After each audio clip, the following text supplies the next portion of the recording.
Hi there, and welcome to my channel.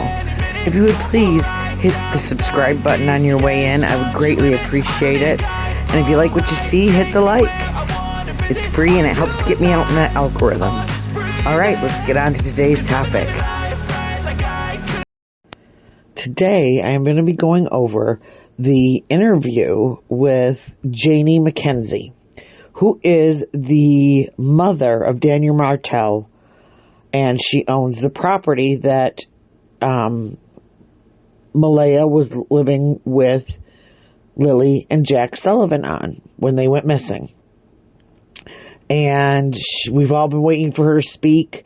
I kind of backed off this story for a while because I felt like the only thing that was going around that we were getting were rumors. People coming in chat saying they were a certain person or that someone had told them to speak. I'm sure you know who I'm talking about if you follow this case. And I just didn't trust it. And I'm not going to waste your time by putting out there stuff that we don't know is true, because that doesn't help anything. So I get most of my updates from, I watch everybody that follows this case. But I also get my updates from the RCMP web pages and also from the CBC News, things like that I feel are a little bit more trustworthy than just somebody saying something on the internet. So I will be reading excerpts from a story from the CBC News by Allie Thompson, and she had interviewed Janie Mackenzie. And at the end, also, now I went to the farmer's market this last weekend and I had a nail sale. And I had quite a bit of repeat customers. I was pretty excited. But I had one lady come and she wanted to know if I could make her some coral colored nails to match an outfit. And she didn't have a picture of the outfit. And so I thought, okay, coral. Coral is one of those colors that it comes in a million different shades and tones, and everybody thinks of coral as something a little bit different. So at the end, I have 3 different sets of nails that I painted that were considered coral by their name, by whatever. So if you can, I'd like you to look at those, and in the comments, tell me which one, and I'll number them, which one is what true coral is to you. Okay? All right. Let's get on with it. Janie Mackenzie was asleep in her trailer when she awoke to the sound of her dog barking, a telltale sign her 2 young step-grandchildren were out playing on a swing set in the backyard. She said she heard Lily and Jack Sullivan's voices. Her bedroom was only a few steps away. After that, I heard nothing, said Mackenzie of the morning of May 2nd, when the 2 children disappeared from the property in Lansdowne Station, a sparsely populated community in Nova Scotia's Pictou County. The next thing she did hear was her son, Daniel Martell, yelling the children's names.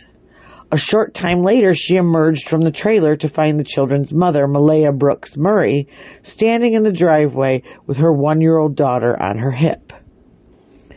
Malaya told her the children were missing, recalled Mackenzie, and had been gone for about 20 minutes. I closed the door, got my boots on, came out here, ran up in the woods, Mackenzie said in an interview outside of her trailer. Mackenzie said she was speaking to her brother on the phone for about 2 minutes at 8:48 a.m. local time, and then dozed off before being awoken by the dogs barking. So the children went missing sometime after that. So now we have another timeline, because according to Malaya and Daniel, the children were missing a little bit after 8, wasn't it? And according to the police, when it was reported and called, it was about 9:30 that the children went missing. Now, Janie is saying 8:48. That she talked to her brother and then dozed off before being awoken by her dog. What followed was days of extensive searches of the property and surrounding woods that turned up little evidence. Aside from 2 boot prints, yes, 2, and a piece of a blanket, over the past 11 weeks, nearly a dozen RCMP units including major crimes, have been working on the case, but have released few details about what may have happened to Lily 6 and Jack 4. Mackenzie has decided to share her side of the story in hopes of bringing more clarity to what transpired that morning and help to spell the flurry of rumors that have been circulating online. Well, it's hard when you get a different story every couple days, especially the timeline. That bothers me about the timelines. They keep changing. She said, I blame myself for not getting up that morning to see the kids because this would have never happened. Mackenzie described the scene on her property where she has lived for 26 years as chaotic on that first day of the disappearance, as RCMP officers, search and rescue officials, and reporters descended upon the rural community. 2 years before, Martell and Brooks Murray came to live there with Jack and Lily, whose biological father had chosen a few years prior not to be part of their lives. Soon after, Martell Brooks Murray welcomed their daughter. Mackenzie said she gave the young family the mobile home and she started living in the small RV. She built the wooden swing set in the backyard, which she outfitted with a blue slide and a sandbox. They were part of my life for 2 years when they came to live here. They became part of this family, she said. Mackenzie said she and her family have been nothing but cooperative with police since the children disappeared, all while it has attracted intense international interest. Mackenzie said there was one instance on the very first day of the search when an officer attempted to enter her trailer and she stopped the officer, but only because she wanted to remove her dog first. Now, we've heard it had to do with something with a cupboard, that she didn't want a cupboard open. But she says it's because she wanted to remove her dog first. So there's something. Was that rumor? Because we didn't hear that from her. We heard that from that family friend that keeps going and reporting online. Since the property has been scoured, both RCMP and search and rescue officials have searched the property's mobile home and trailer multiple times. The well and septic tank have been searched also. A drone was even flown under the mobile home. Martell was also given a polygraph test, which he says he passed. And yet accusations that she or her son are somehow involved in the disappearance continue to be hurled their way online, she said. My life has been turned upside down, inside and out, she said. I had nothing to do with any of this. I want them home safe and sound just as much as everyone else does. I want to know what happened. I want the rumors to stop. I just want everything to stop. For me, for the sake of the other children, my grandchildren.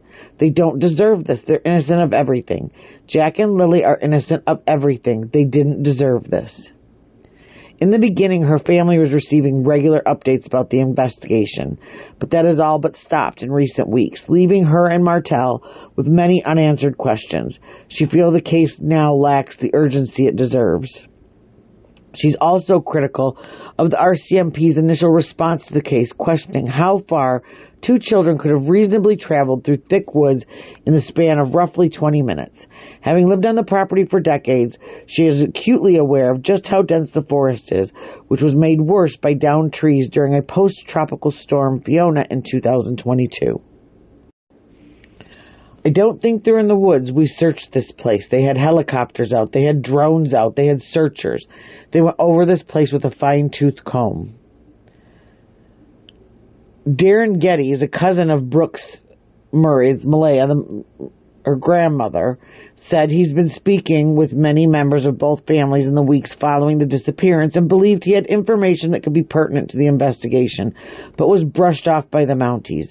It's not hurt, it's rage, and I'm trying to control it, Getty said in a recent interview, adding he did eventually track down an officer to take his statement. Spokesperson Corporal Carly McCann said a pink blanket that was seized on Lansdowne Road on the first day of the search is being forensically examined. McCann said the family has confirmed that the blanket belongs to Lily. So now we have the question of the pink blanket answered. McCann said police are following up on more than 600 tips from the public, reviewing 5,000 video files, and have interviewed more than 60 people. The police have said that they are not closing any doors on this investigation as far as whether the children are alive or not. She also said that the family liaison is in regular contact with a designated relative of Lily and Jack, providing ongoing updates and support. But they would not say who it was. So, that could be Malaya and her mother, and they're not talking at all.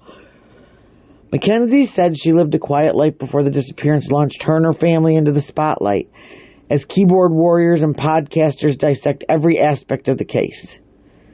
She said cars will drive by and slow down, peering down the gravel driveway flanked by the mobile home and trailer. It's also not uncommon for drones to be flown over her house, for members of the media to knock at her door, and to be recognized everywhere she goes. I mostly stay around back here, and if I do go out front for anything, I usually have my head down because I don't want people to see who I am, she said. See, it's not because I'm hiding from anybody. I'm just a quiet person that wants to be left alone. The day after the children went missing, Martell and Brooks Murray attended an RCMP briefing. After that, Brooks Murray did not return to the home, and Lansdowne Station has not been back since. Mackenzie said she also hasn't seen her two other grandchildren, Martell's kids from a previous relationship, since the disappearance. She remarked that she went from seeing her 5 grandchildren regularly to not being able to see any of them at all, and yearns to be called Granny once again. Brooks Murray did one interview the day of the disappearance, but has not spoken to media since, and her mother has told reporters that they were told by police not to speak to the media. Through it all, Mackenzie does not believe the children are gone. If something bad happens, you get your heart drops. And mine hasn't dropped, she said. Deep down in my heart, I do believe Jack and Lily are alive. So what do you think? I at this point still don't know.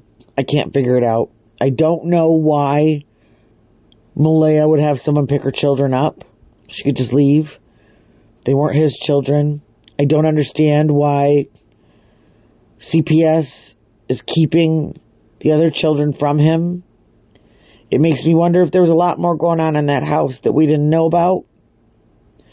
And that there was possibly a CPS case already open for this family. And maybe that's why the maternal grandmother seems to be so in charge and bossy, because she didn't want her grandkids living there. I mean, we just don't know. I really do hope we find out something soon, because this is just heartbreaking. These little kids just gone. I hope wherever they are, that they are warm and safe and loved by whoever they're with. Because it's a scary thought to think that somebody that they don't know picked them up, and that it took RCMP almost a month to declare them as possibly abducted. I will keep watching and reading and see if any updates that I have that I deem as truthful and factual, I will definitely be bringing them back to you. Until then, let's just keep praying, sending good vibes, putting out that positive energy that these little kids are somewhere just waiting to be found, and that they are healthy and safe and okay, and that we're going to all of a sudden wake up one morning to see that Jack and Lily have been found and are safe and sound. And before I go, please tell me, which do you believe is true coral? Number 1, number 2, or number 3? Leave the number in the comments for me, and everybody have a great Manic Monday. I'll talk to you later. Cutsy out.